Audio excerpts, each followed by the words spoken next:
Alexa Lavoie pour Rebel News.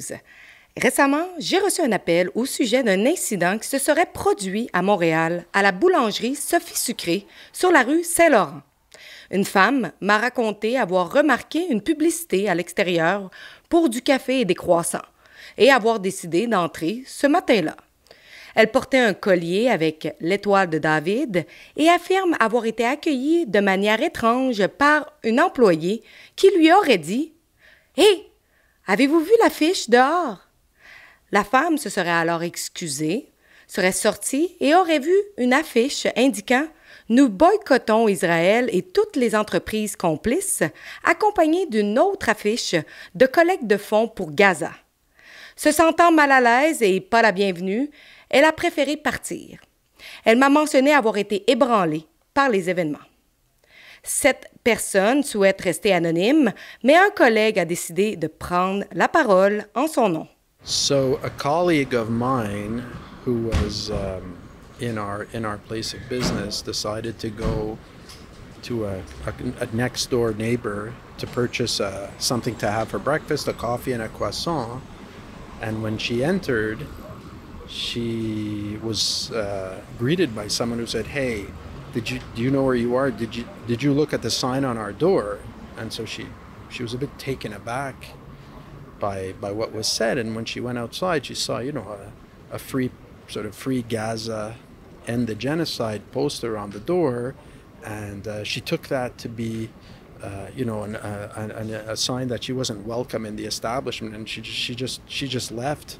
She was wearing a small Star of David necklace, which obviously triggered a negative sort of response or a presumption on the part of the shopkeepers that somebody who's wearing a Star of David ought to maybe think twice before walking in, because the subtext is they're not welcome. So I was very, very shaken by that, to hear that something like that's happening right on my block, in my city, on my block. It's not okay.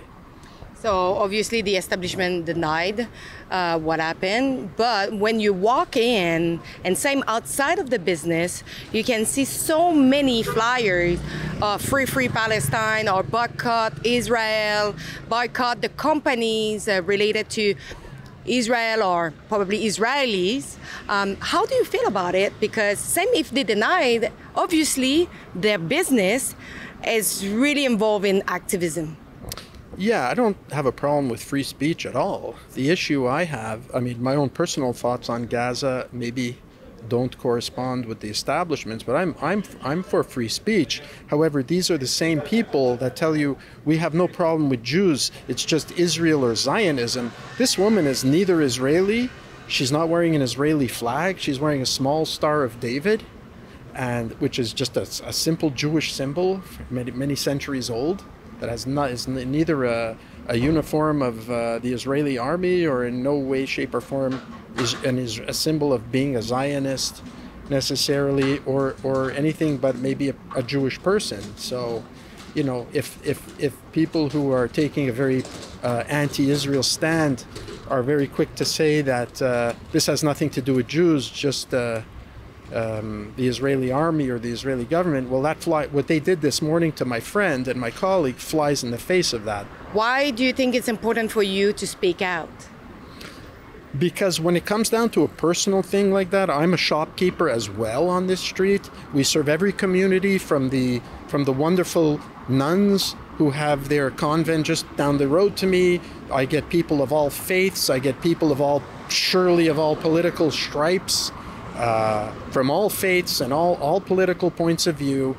We don't talk politics in the store. I'll talk if somebody brings up the subject, but we do not bring this down to personal attacks on people, or making people feel more or less welcome because of what they're wearing. I get people wearing keffiyehs and Free Palestine, and I would never make them feel anything but welcome in my establishment, no matter my political views. We have to separate out the politics and the media from what happens on the street when we're dealing with people.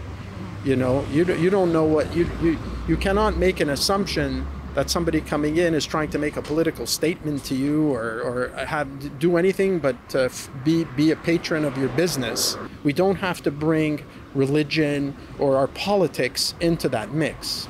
It's not suitable, it's not normal, and it's totally out of place, especially in Montreal, where there's people of so many different faiths, languages. They have to have a vivre ensemble here, and no matter what happens in the world or on the media, you do not bring that into your commerce when you're dealing with the public. Do you have any concern? Because we are seeing recently an increase of anti-Semitic crimes. We are seeing people being harassed, receiving threats, or being not welcome in certain places. Do you have any concern?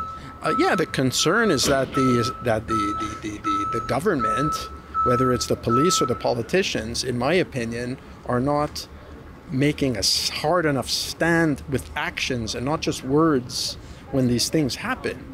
Because then it's a green light to people to push further. I mean, people will push until they're hard stopped on these things. So when they're almost tacitly given approval to do things and behave in a way in public that's causing them to, it's emboldening them. The passivity of the police and the politicians is emboldening people, and I fear that the trajectory we're on is going to lead to worse outcomes than we've already seen. Pour vérifier l'histoire, je me suis rendue moi-même à la boulangerie, portant à la fois un collier avec l'étoile de David et une épinglette, ramener les otages, afin de voir comment j'allais être reçue. L'employée qui m'a servi n'était pas celle qui aurait été impliquée dans l'incident. Lorsque j'ai demandé à rencontrer l'employée présente ce matin-là, une autre femme s'est présentée. Elle a d'ailleurs été identifiée par la cliente juive comme étant la personne avec qui elle avait interagi. L'employé a nié les allégations, ce qui n'est peut-être pas surprenant compte tenu de la présence de caméras. Je lui ai toutefois donné l'occasion de présenter sa version des faits. Elle a finalement appelé la police. Il y a quelqu'un qui s'est présenté avec une étoile de David dans le cou, voulait seulement qu'un café. Et elle s'est fait répondre « Hey, vous n'avez pas vu l'insigne dans la fenêtre? » Ça se peut pas. Ça n'arriverait jamais ici. Donc, vous êtes en train de dire que cette dame est en train de mentir. Ça ne se produirait pas chez nous, ça. Pourtant, on ne refuserait jamais du service à c'est drôle, vous avez boycott Israël et les produits d'Israël. Oui, on boycotte certaines actions du gouvernement israélien. Mm-hmm. Mais cette dame-ci s'est vraiment sentie inconfortable? Jamais on ne refuserait du service à quelqu'un. Jamais, jamais, jamais. Ça, à moins qu'il y ait comme de la violence. Est-ce que vous êtes ensemble? Non? OK. Je veux pas des caméras dans mon magasin. Alors, je vais vous demander de sortir. Bien, moi, je veux avoir une explication. Vous n'avez pas mon autorisation de me filmer. OK, mais vous avez quand même Vous n'avez pas mon autorisation de me filmer. Certaines discriminations. Vous devez arrêter de me filmer maintenant. Est-ce que les personnes juives et israéliennes sont les bienvenues dans votre établissement? Absolument. Si vous continuez à me filmer même sans mon s'ils sont zionistes? Je vais téléphoner à la police. Même s'ils sont zionistes, madame? Si quelqu'un est violent avec nous, peu importe. Mais cette dame-là n'était pas violente, madame. Elle est juste rentrée pour un café. Je suis harcelée dans mon magasin au 3770 boulevard Saint-Laurent. Je suis en train de me faire harceler et me filmer sans mon consentement. 2 personnes, une femme et un homme. Ça n'explique pas, madame, pourquoi vous discriminez les gens. Vous dites que vous ne le faites pas, mais pourtant, on a un témoin. Madame, je suis journaliste, tout le monde me connaît. Il refuse de s'en aller. Madame, je suis journaliste, tout le monde me connaît. Alexandra Lavoie de Rebel News. Tout le monde me connaît, madame. Donc, je vous demande encore, ça va être votre version contre la sienne dans le reportage. On ne refuserait jamais du service à quelqu'un, à moins qu'il y ait une raison qu'ils aient été agressifs, violents ou qu'ils aient créé un environnement inconfortable. Je n'obligerai jamais un staff de chez nous à servir quelqu'un qui est violent avec eux.